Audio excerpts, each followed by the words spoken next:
Hi everybody, and welcome to Whiteboard Wednesdays. My name is Nick Borelli, and I'm going to be talking to you about how to create an influencer marketing campaign. Now, this may be a buzz word that you've heard a lot. You may have heard people talking about influencers in the news. You may have heard people talk about Kardashians as actually what do they do, and this is what they do. But I really want to talk about it in the context of live events and how this is a very valid strategy that I think people have the wrong idea about, and they try to apply macro principles to what would be potentially more valuable in micro influencing strategies and even nano influencing strategies, which means a little bit more precise, a little bit more niche, and a little bit more valuable for live events. So I want to show you not necessarily too much about the influencers themselves, but more how to create a strategy that you can use. Why this is really valuable is that influencers, unlike brands, are a little bit more authentic because they're human beings. You connect with them in a way that is a little bit more natural. And I think that with ad blockers, with people going blind with so much marketing coming at them in all different directions, people crave to get new information about what they should get from sources that they can trust. And then trust is one of the biggest values that influencers provide anyone because they've earned the trust. And a brand necessarily has to kind of fight for trust all the time, but it's still kind of a tenuous relationship. People can earn trust in a natural, organic way, and there's sometimes trouble when the naturalness kind of breaks down, but we'll avoid that, and I'll show you how. So at first, I want to show you how to take advantage of your low-hanging fruit, and this is empowering your partners first. That means if you have a show that has speakers, if there's a popular band, if we're talking about a festival, if you have exhibitors or other sponsors available with your event, or there's a good chance that there's influential team members within your organization itself, you need to leverage them first because they're already drinking the Kool-Aid, they're already there, they're just not empowered. If you give them tools, like a social media kit or some kind of prompts to be able to give them what they need to tell your story in the context of what is authentic to them, you won't have to go out and find as many influencers out in the world because you might already have them in your pocket. So that's the first place to go, and I think it's the easiest. The second is identifying your most vocal fans. This often means the attendees who buy tickets to your show. There's probably some arch ones, some really influential, some more powerful people who are there. And the power may come in a lot of different ways. Maybe it's through the energy that they have, the passion that they have about your brand, about your show. Maybe it's just their natural inclination to tweet a ton. But if you find those people and you give them the tools, if you bring them into the fold, if you let them come for free, if Alex Plaxton taught me this about this idea called tweet seats, where you put the people who tweet the most about your event in the front row. And you make them feel special, and you also give them access to the front row so they can take more pictures and tweet even more about you. Things like that, and identifying those people who are really excited about your event, the people who register early, the people who use your hashtag the most, and the people that have come year after year after year. These people are already on your team. I think it's time for you to embrace them a little bit more. So that's something I think that's really important in rewarding those people. The next bit is determining who the credible thought leaders are. Now, these are people who, by their very nature, create content that moves people. You need to find out who these people are in the community that you serve. So if you're in a specific industry, you need to find who are the industry bloggers, who are the regular contributors to articles, who create videos, who is on social media the most frequently. And you need to find those people, and you need to identify their angle. If they love talking about technology or safety or moving things forward and progressing, then you need to show how your event does that. So it fits with their mission, and then you need to tell them like this event actually helps them seek their own mission, and then they become part of the team. Associations are great places for that. They often have a hierarchy that already exists with leadership. You can identify those leaders, and you can ask them for opportunities to collaborate. Online groups are another great opportunity there too. I can find that there's often people you would least expect who have something to say every single day. Those people can be pretty valuable because if you have them talking about your show in the context of what they care about every single day, that's another valuable mouthpiece that you could be aimed at what you're trying to accomplish with your event. This is probably the most important one to me, mostly because I find this to be the most important design tool in general, and that's embracing diversity. What I see most frequently that people try to adopt influencer marketing with only the context of these large influencer deals with the likes of Kardashians is, let's get 20 people who all have 1,000 followers and then we've bought 20,000 impressions.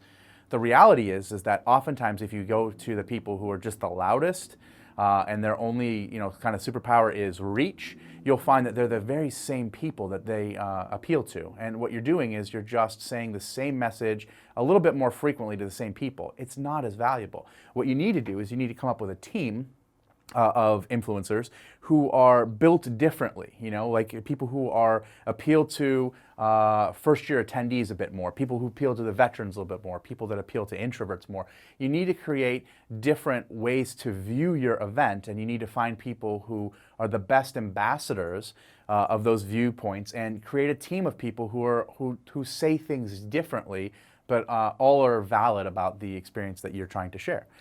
So I think that's really key. I oftentimes see that there is a reduced awareness with an event because what they're doing is they're just kind of doubling down on the same crowd. The next bit is aligning missions. When influencer marketing platforms, when they break down, when you see bad influencer marketing, what you're usually seeing is people buying someone as a mouthpiece, and you can see that someone else put the words in their mouth, and it comes off wooden, and it comes off like they're reading a script.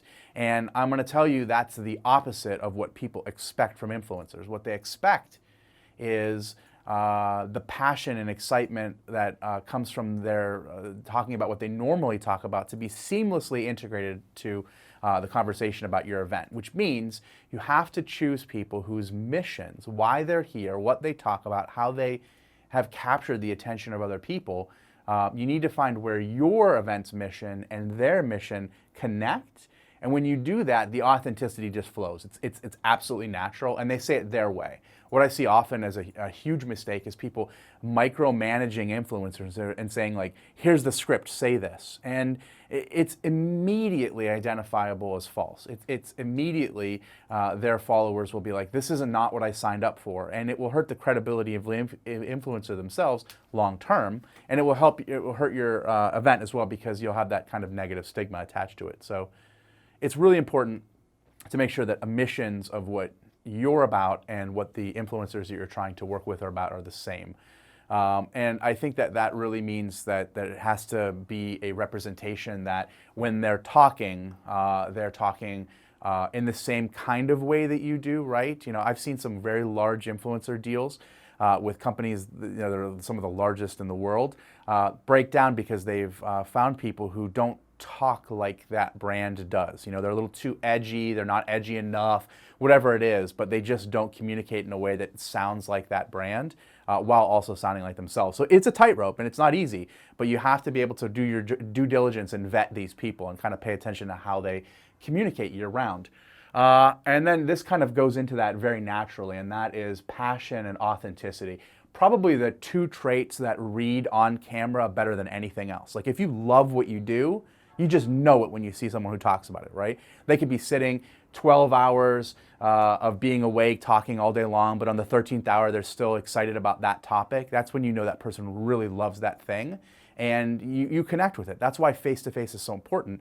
It gives you the opportunity to read so much more about people than simply just words. And video and to some extent photos and things like that, they can capture a little bit of that as well.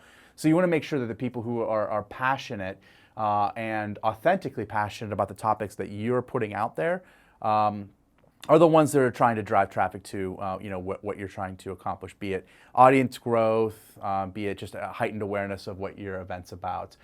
So again, it has to be natural. If someone is known in one community for being like a yoga instructor locally, and then you're trying to get them to like sell tickets to something that's about like a woodworking association, it's obvious that the person's not going to have any idea why they're saying the words they are. They shouldn't have made that deal in the first place, but you should be smarter and not even offer it to them. So make sure you have people that are just really jazzed about talking about the thing that your event speaks to. The last bit is something that makes influencers for live events completely different than influencer strategies from pretty much anything else. And that is, influencers should really impact the design of your event. You should listen to them and not just use them as a megaphone. That's what I see one of the biggest problems is they say, like, for this influencer deal, you must do 4 tweets and 2 Instagram posts and whatever, and that's fine, that's some deliverables. But more importantly, people don't, I guess, realize that influencers are also tastemakers. You know, there's a reason that when they say something, people listen. And frankly, when you're designing an event, to not listen to those people who have, I guess, a vision and a clarity about what they're about, and then influence the actual design of your event is a wasted resource. You should absolutely listen to them and say, we're thinking about this or this, which would you do? You know, they're going to say, well, I would do this, and here's why. They represent lots of other people, you know, more than most people do. That's kind of what their most special trait is. So consider that when you're choosing these people, is that you have this opportunity to, I guess, use them as mouthpieces. I guess I forgot one thing, which is what makes an influencer. And we have that over here. There's always like the letters that are all the same. What an influencer has, you know, that makes them an influencer, and everyone can be an influencer. It just depends on the volume you have of these 3 things, are reach, relevance, and resonance. The idea that when you talk, lots of people listen to you is what your reach is. That's your ability to create awareness.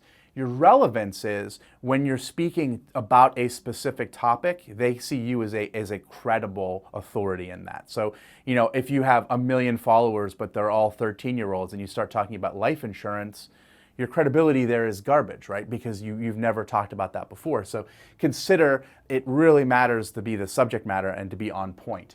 And then the last bit is the resonance. You know, oftentimes they look at social media metrics and leading social media metrics or vanity metrics as the only thing that matters. But I'm going to tell you what matters the most is putting out content that actually impacts people's behavior, right? So these are the people who can convert. These are the people that their social media metric is more higher in the realm of sharing than simply liking. Liking is convincing people to go like this.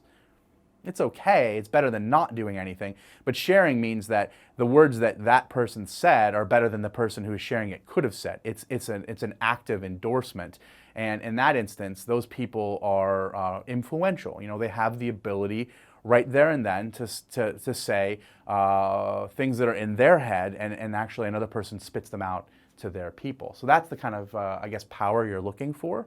So ultimately, influencer marketing gives you the ability to have more trust that has been earned in your back pocket that you can apply to your goals, be it growth, be it a better designed event, either of those things, often both.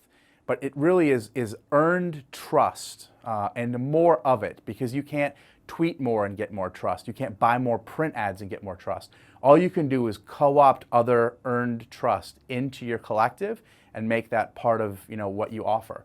So consider how valuable trust is as a resource, and that's what you get from influencer marketing. So I hope that's been helpful, and I hope it maybe demystified a strategy that I think a lot of people think is something that it is only for the likes of Pepsi and fashion brands, but it is something that's very applicable to live events. If you like this, consider liking it and subscribing for more content like this. And I appreciate the opportunity to talk to you about this, and I look forward to the next one.